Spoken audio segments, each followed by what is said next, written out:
दोस्तों चलिए जानते हैं आज के वीडियो में भगवान बुद्ध के कुछ अनमोल विचारों को, और उसके बाद जानते हैं अपने शरीर को स्वस्थ व निरोग कैसे रखें। भगवान बुद्ध का आज का जो अनमोल विचार है दोस्तों, बीता हुआ कल।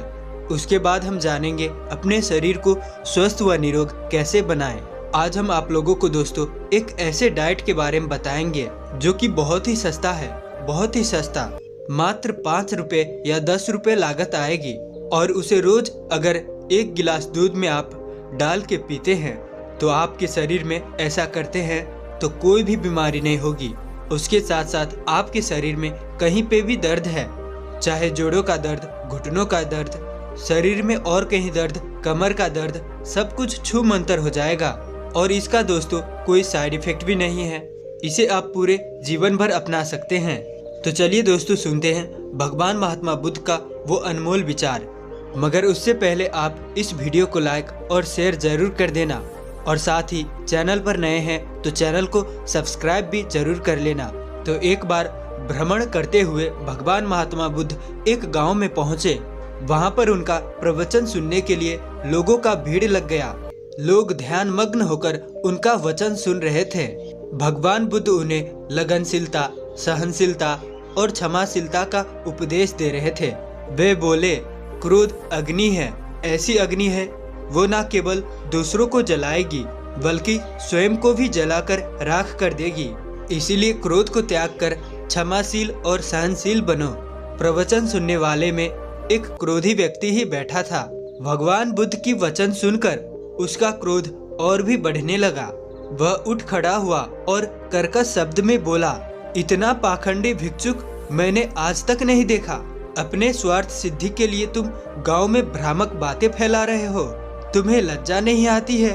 भगवान बुद्ध ने उसके कटु वचन सुने किंतु कोई प्रतिक्रिया नहीं दी। वो उतने ही शांतचित्त दिखाई दे रहे थे जितने पहले थे। ये देख क्रोधी व्यक्ति का क्रोध और बढ़ गया। वह भगवान बुद्ध के मुख पर थूक कर चला गया। भगवान बुद्ध तब भी शांत रहे। उन्होंने अपना प्रवचन समाप्त किया और शिष्यों सहित दूसरे गांव की ओर चल पड़े। घर आने के बाद क्रोधी व्यक्ति भगवान बुद्ध के बारे में कुछ देर तक सोचता रहा। क्रोधवश उसने जाने क्या क्या कह आया था, किंतु उसके कंठ से एक शब्द भी नहीं निकले। उसका क्रोध उतरने लगा और वह अपने मन ही मन पछताने लगा। वह तत्काल उसी स्थान पर पहुंचा जहां भगवान बुद्ध प्रवचन दे रहे थे, मगर उसे उनकी प्रस्थान की सूचना मिली। सारी रात वह स्वयं को कोसता रहा।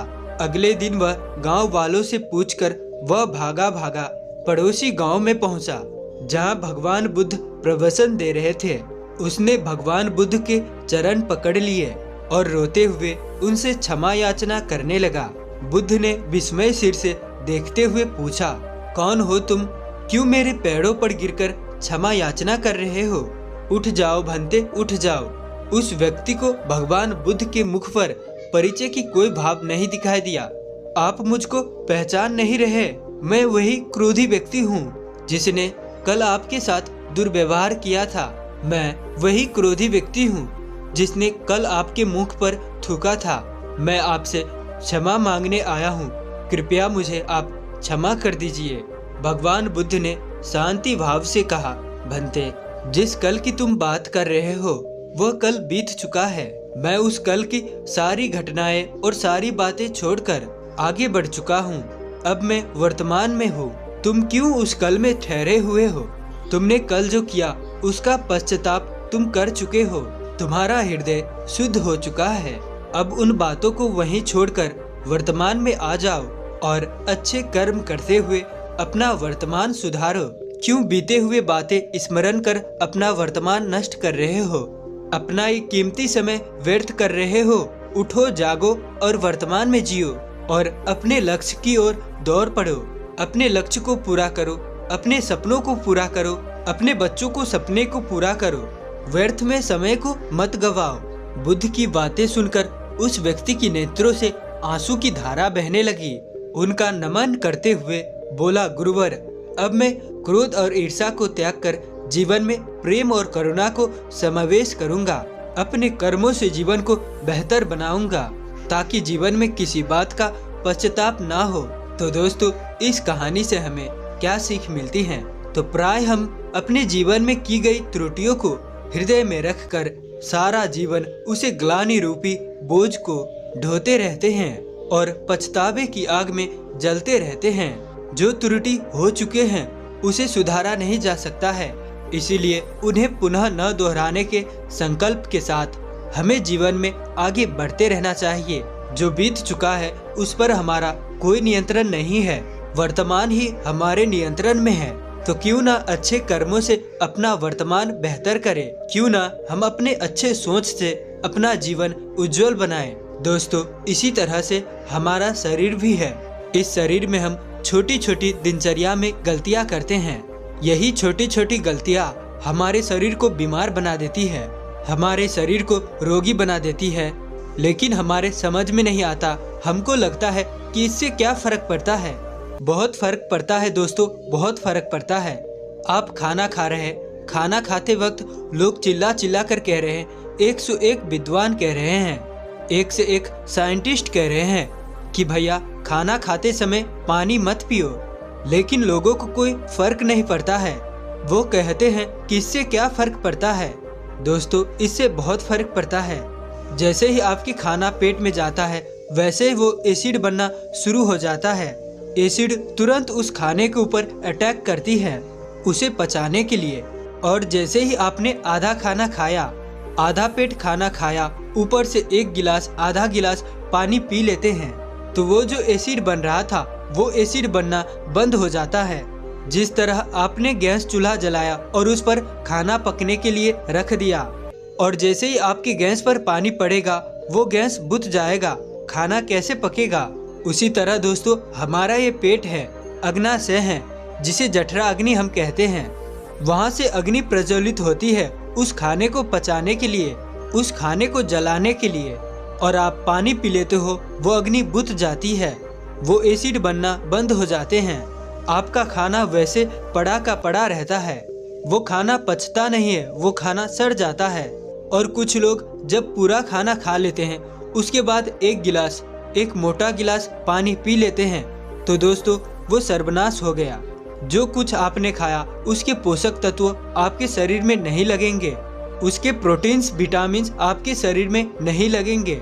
और जब आपके उसके पोषक तत्व प्रोटीन्स विटामिन्स आपके शरीर में नहीं लगेंगे तो आपको खाना खाना व्यर्थ है। जब आपने पानी पी लिया आधा गिलास एक गिलास, तो एसिड बनना बंद हो गया, वही खाना आपका वैसे ही पड़ा का पड़ा रहेगा।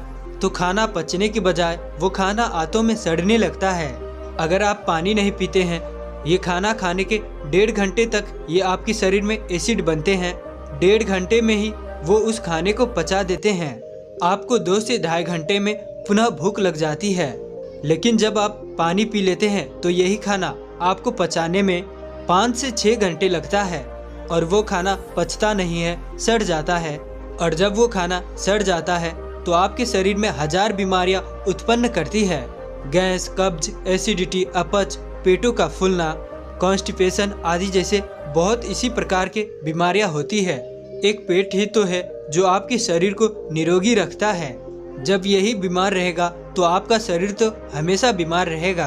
तो दोस्तों, इसी तरह से छोटे छोटे गलतियां हम करते हैं और हमारे जो शरीर है बीमार हमेशा पड़ा रहता है। छोटे छोटे इन गलतियों को सुधारिए। पहले एक गलती को सुधारिए, फिर दूसरे गलती को, फिर तीसरे गलती को।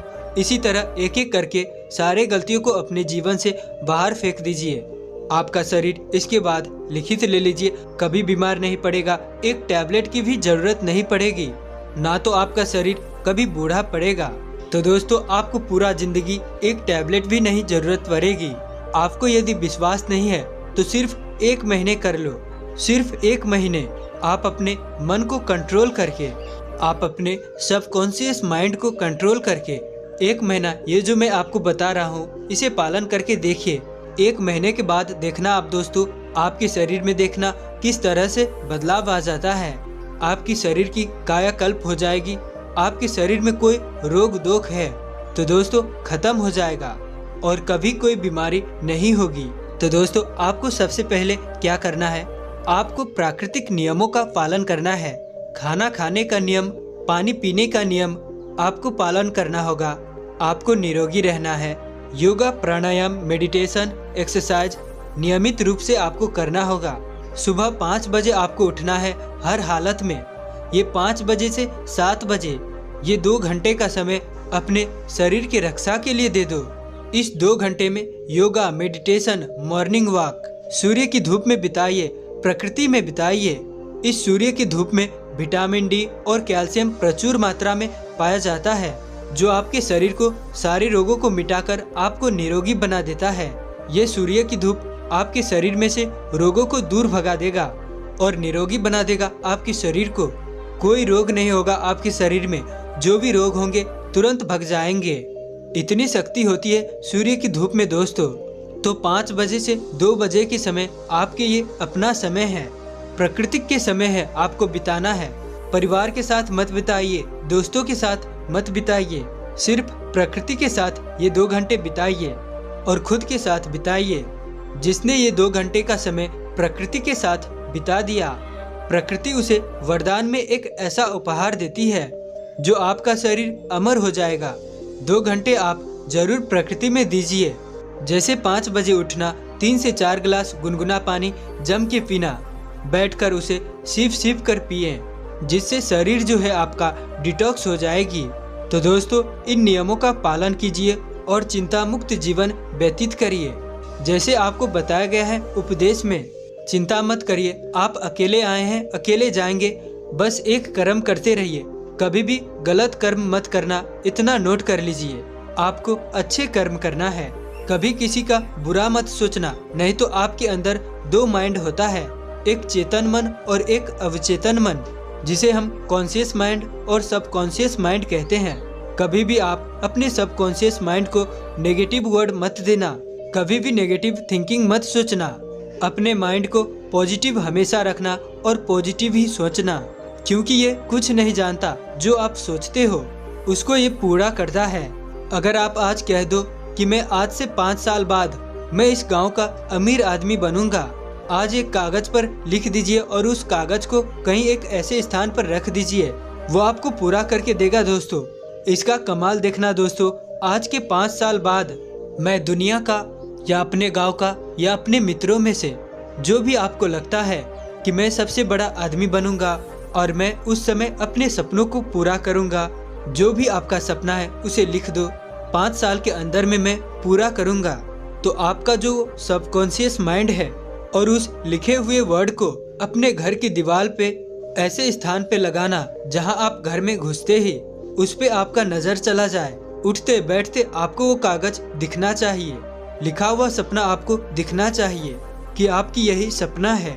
चाहे आप स्वस्थ रहना चाहते हैं तो सपने पे आप लिख दीजिए, मैं सुबह 5 बजे से 7 बजे उठूंगा, मॉर्निंग वॉक, योगा, एक्सरसाइज करूंगा। ये लिखा हुआ खूब बड़े में लिख दीजिए। येलो पेपर पर रेड कलर से लिख करके आप अपने घर की दीवार पर लगा दीजिए और ऐसे स्थान पर लगाइए जहां पर आप घुसते ही वो कागज दिख जाए। तो क्या होगा, ये आपका सबकॉन्शियस माइंड हमेशा उसको रटता ही रहेगा कि मुझे कल सुबह 5 बजे उठना है, उठकर योगा एक्सरसाइज करना है। आपको अलार्म की जरूरत नहीं पड़ेगी, कल सुबह 5 बजे उठना है, आपको योगा मेडिटेशन करना है अपने स्वास्थ्य के लिए। आपको सबकॉन्शियस माइंड 5 बजे उठा करके ले जा करके उस पार्क में गिरा देगा। तो ऐसा करना, कभी भी किसी के बारे में गलत मत सोचना, नहीं तो आपको सिर्फ सबकॉन्शियस माइंड में गलत ही सुनाई देता है। वो चाहे वो आपके साथ करे या दूसरे के साथ करे, लेकिन वो गलत जरूर करेगा। इसीलिए चिंता मुक्त जीवन जिए और अच्छे सोचिए। चलिए दोस्तों, अब बात करते हैं वो स्वास्थ्यवर्धक शिक्षा जिसे आप स्वस्थ रहेंगे। पहला है दोस्तों अलसी का बीज। अलसी के बीज में क्या क्या पाया जाता है, इसे पहले हम जान लेते हैं। Omega 3 fatty acid, alpha linolenic acid, protein, fibre, magnesium, copper, carbohydrate, iron, phosphorus, potassium, zinc पाए जाते हैं। दूसरा है दोस्तों बादाम। बादाम में क्या पाया जाता है, potassium, vitamin E, magnesium, calcium, phosphorus, fatty acid, vitamin के, फाइबर, मोनोसैचुरेटेड फाइबर एसिड, ये सारे तत्व पाए जाते हैं। अगर हम फायदे की बात कर ले दोस्तों, तो ये मानसिक रूप से चुस्त रखती है, हृदय को स्वस्थ व हेल्दी रखता है। ब्रेस्ट कैंसर से बचाता है, सूजन कम करने में सहायक। कैंसर से बचाता है, मधुमेह को कम करता है। कोलेस्ट्रॉल में सहायक, आंखों की रोशनी को तेज करता है।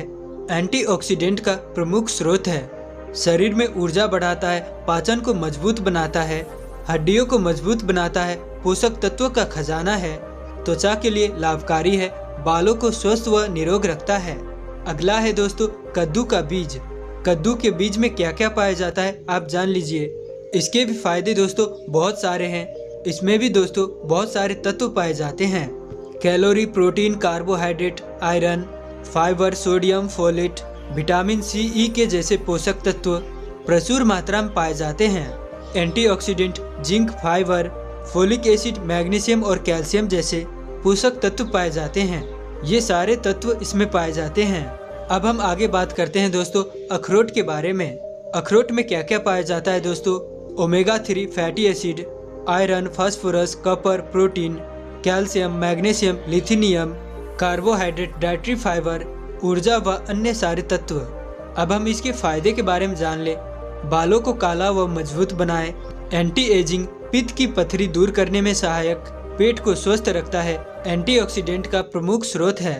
मिर्गी को समस्या को दूर रखने में सहायक, डायबिटीज को कम करने में सहायक, तनाव को कम करने में सहायक, मूड को बेहतर बनाए, प्रतिरक्षा प्रणाली को मजबूत करने में सहायक, उच्च रक्तचाप की समस्या को दूर रखता है, गर्भावस्था में लाभकारी है, वजन कम करने में सहायक है, हड्डियों को मजबूत बनाता है, कैंसर से बचाता है, मस्तिष्क को स्वस्थ रखता है, दिल को स्वस्थ रखने में सहायक है। दोस्तों अब आप जान गए इसके इतने सारे फायदे हैं।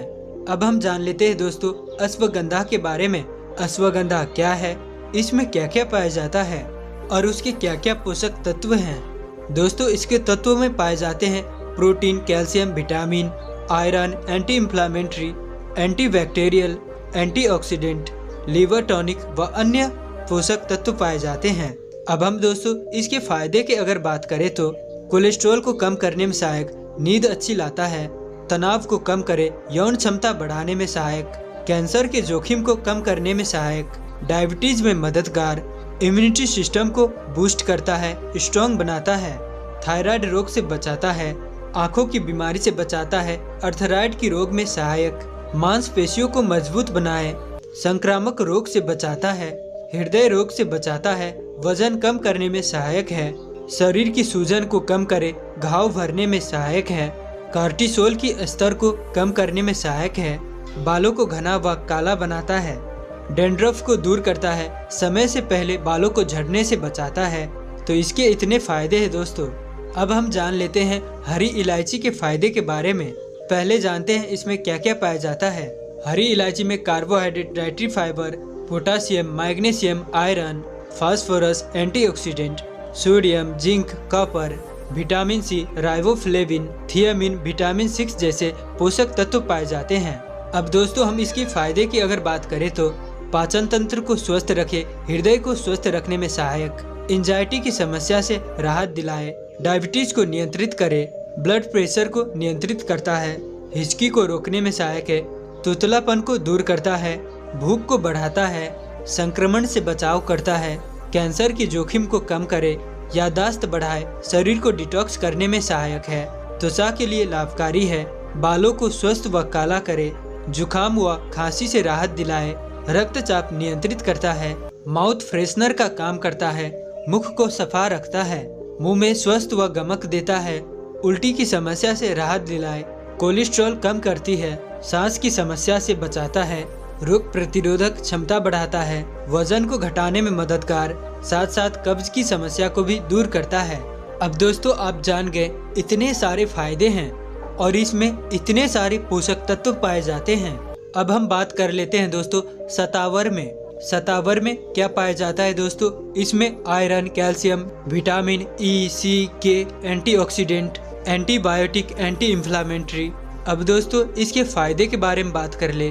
तनाव को कम करने में सहायक, रोग प्रतिरोधक क्षमता को बढ़ाने में सहायक, वजन कम करने में सहायक, मुंह को स्वस्थ रखने में सहायक, आंखों की बीमारी से बचाए, सिर दर्द में आराम दिलाए, हृदय को स्वस्थ रखने में सहायक, गले की खांसी को दूर करे, कैंसर रोग से बचाता है, डायबिटीज को नियंत्रित करने में सहायक, लीवर को स्वस्थ रखता है, सूजन को कम करता है, रोग प्रतिरोधक क्षमता बढ़ाता है। इतने सारे इसके दोस्तों फायदे हैं। अब हम दोस्तों ये सब जान लेते हैं कौन कितनी मात्रा में लेना है। हमने सबकी गुण और दोष के बारे में आपको बता दिया। हल्दी के बारे में सब लोग दोस्तों जान ही रहे हैं। हल्दी में पोषक तत्व क्या क्या पाए जाते हैं, फिर भी आपको बता देते हैं हल्दी में क्या क्या पाया जाता है। दोस्तों हल्दी में protein, carbohydrate, fibre, calcium, iron, copper, zinc, vitamin B6, vitamin C, E, K, antioxidant, anti inflammatory, ऊर्जा, fibre, glucose, sucrose, fructose, magnesium, potassium, curcumin जैसे तत्व पाए जाते हैं। अब अगर हम दोस्तों इसके फायदे की बात कर ले तो इसके फायदे हैं डायबिटीज में उपयोगी, शरीर की इम्यूनिटी पावर को बढ़ाती है, सर्दी जुकाम से बचाती है, सिर की फुंसियों से आराम दिलाती है, आंखों की समस्या से राहत दिलाए, कान बहने की समस्या में आराम दिलाए, डायरिया रोग से बचाता है, गले की खांस में आराम दिलाए, खांसी को कम करे, कैंसर रोग को दूर करे, पेट दर्द में आराम दिलाए, बवासीर से आराम दिलाए, पीलिया रोग से बचाए, अस्थमा संबंधी रोगों से आराम दिलाए, प्रदर व लिकोरिया में लाभदायक, शरीर की सूजन कम करने में सहायक,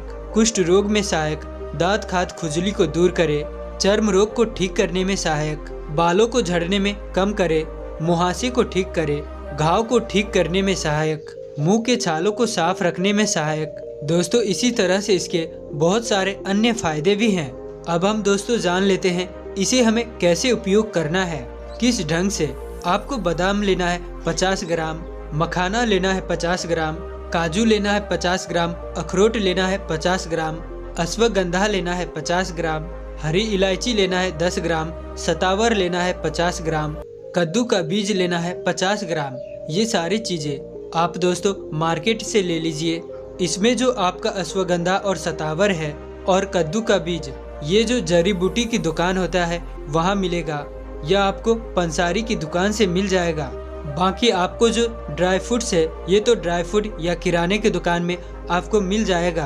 तो दोस्तों अश्वगंधा, सतावर आपको क्या करना है, इसको नहीं भूनना है, इसका पाउडर आप ले सकते हैं या इसकी जड़ी लेकर खुद से घर पर इसका पाउडर बनाना है।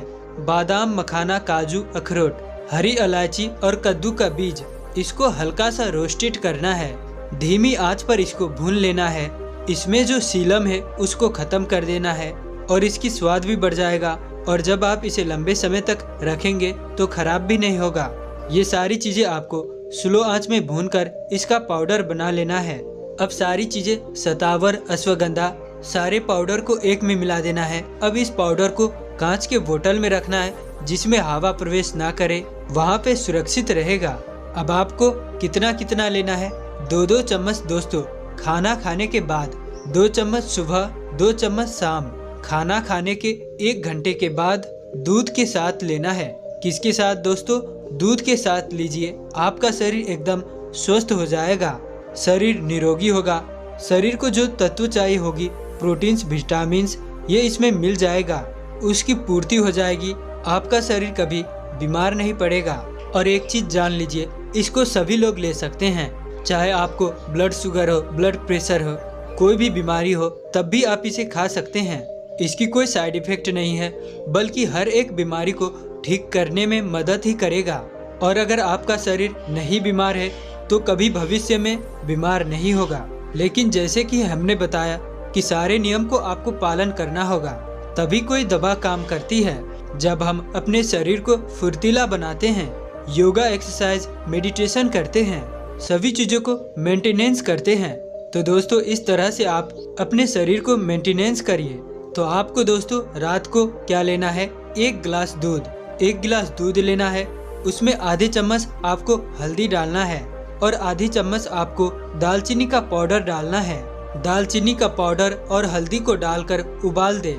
याद रखिए, हल्दी और दालचीनी आप खुद मार्केट से साबुत लाइए, उसका घर पर पाउडर बनाएं, क्योंकि आप दालचीनी का जो पाउडर बाजार में लेंगे वो आपको शुद्ध नहीं देगा। और जो हल्दी का पाउडर जो बाजार में मिलता है दोस्तों, उसमें आर्टिफिशियल कलर मिला होता है और वो खाने लायक नहीं होता है। तो साबुत लाइए, उसका पाउडर बनाइए और शुद्ध खाइए। इसी तरह से उसमें डाल के उबाल देना। उबालने के बाद रोज रात को 1 गिलास पीना है। आप इसे लाइफ टाइम पी सकते हैं। इसका कोई साइड इफेक्ट नहीं है। इससे आपका पेट सुबह खुल के साफ होगा। कैंसर जैसे, क्योंकि हल्दी में कैरिकियन पाया जाता है जो कैंसर जैसी खतरनाक बीमारियों से बचाता है। इसी तरह से हरी इलायची में भी पाया जाता है। हमने इसे सारे तरीके से कॉम्बिनेशन बना दिया। आपके ये एक प्रकार का प्रोटीन पाउडर बन गया। दोस्तों, आप इस पाउडर को पूरे घर के पूरे परिवार खा सकते हैं। बच्चे, बूढ़े, स्त्री, पुरुष, सब लोग। कोई बाउंडेशन नहीं है, कोई साइड इफेक्ट नहीं है। बस केवल मात्रा को ऊपर नीचे कर दीजिएगा। जैसे कोई बच्चा है तो उसे 1 चम्मच दीजिएगा। 5 साल के ऊपर है तो 1 चम्मच, 5 साल के नीचे के बच्चे हैं तो उन्हें आधी चम्मच कर देना है। कोई साइड इफेक्ट नहीं, सब लोग खा सकते हैं। हाँ, लेकिन बड़े को दीजिएगा तो ज्यादा बेहतर रहेगा। छोटे बच्चे तो वैसे ही प्रोटीन्स, विटामिन्स लेते रहते हैं और वैसे तो सब लोग इसे खा सकते हैं, सब लोग स्वस्थ रह सकते हैं। तो दोस्तों, वीडियो अच्छा लगा हो तो वीडियो को लाइक करिए, शेयर करिए और चैनल को जरूर से सब्सक्राइब करिए। तो अंत तक मेरे साथ इस वीडियो में बने रहने के लिए मैं किशन शर्मा आप सभी का दिल से बहुत बहुत धन्यवाद करता हूँ। तो चलिए मिलते हैं ऐसी किसी और नई वीडियो में। तब तक के लिए अपना ख्याल रखें। धन्यवाद।